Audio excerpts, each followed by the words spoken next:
What's going on, guys? It's Sailorturnt Gamer. We are back in the building and we're coming at you with another Anthem video. Today's video is going to be a quick one. We are talking all about inscriptions and how they work. I say it all the time. It's not about the power level. It's about your stats. It's all about the inscriptions. Those are what's going to take you to the next level. Recently, Chris King, Anthems Gameplay Design Director, and Darrin McPherson, the lead gameplay producer, posted on Reddit on how loot inscriptions work. And we are going to talk all about that today. Stay here and you'll be officially up to date on the latest in Anthem, ranging from patch notes, news and updates, community Q&A roundups, educational videos, and much more.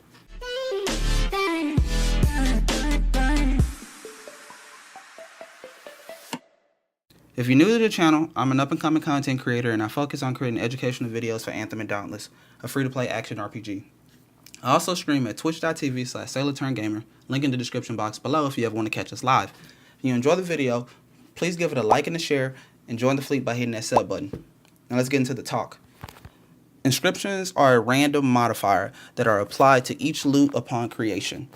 If you check out the red area that you see in the image, you'll see the classic inscriptions, and then you guys will see some symbols that are right below those inscriptions. You see the little gear symbol, and you see the little image of a person inside of the box. The person illustrates that it's a javelin, and the gear symbol, it's a straightforward gear symbol.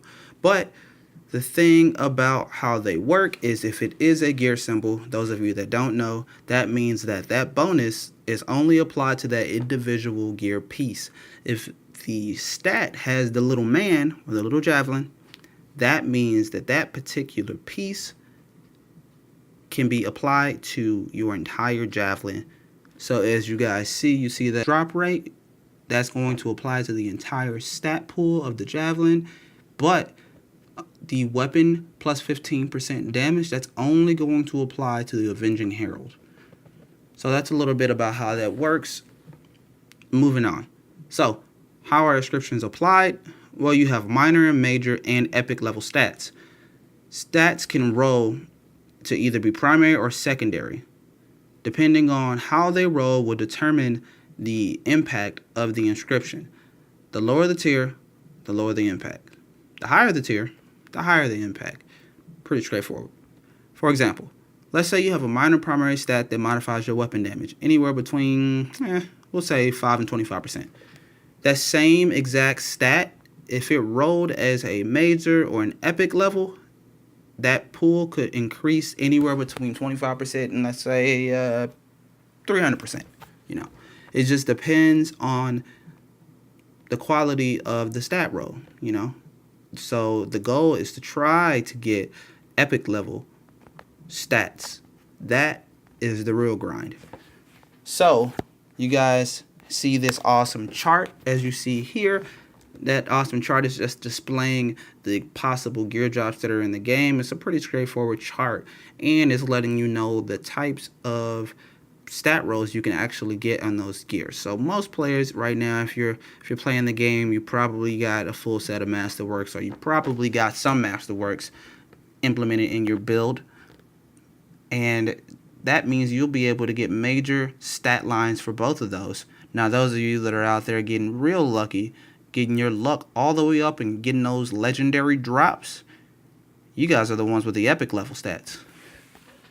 So the goal is to continue to go out there and loot, and you got a better chance. The more you play, the more you loot to get those legendary drops will in turn give you a better chance at getting higher quality inscriptions, which will allow you to do more damage, be a better support player, be more effective with your elemental things, and whatever it is that your build is aiming for, inscriptions are going to help take you to the top.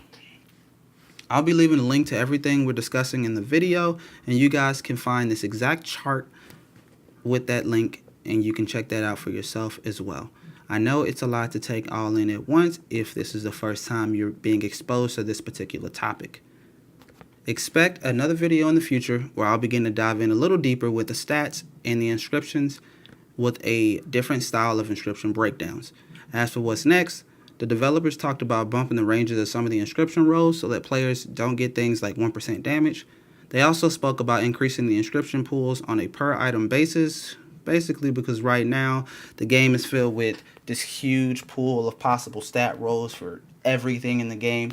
So it's kind of hard to specialize on a specific type of build. It's really left up to random chance, but they want to modify that, change that to make it much easier to be able to say, hey, I want this particular flame build, or I want an ice build, or so on and so forth. It won't be super easy, but it will be easier than what it is now once those changes are actually in effect, to be able to build all types of builds.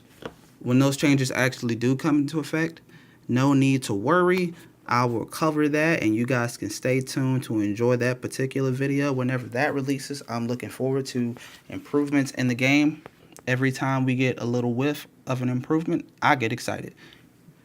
Anyone that has made it this far in the video, I just want to say thank you, and stay here for all things Anthem. I'll continue to do my best to cover this game for years to come, all the way up into Anthem 2, Anthem 3, and so on and so forth. If you enjoyed this video, please give it a like and a share, and join the fleet by hitting that sub button. Until then, this sailor be out in the open ocean. Peace.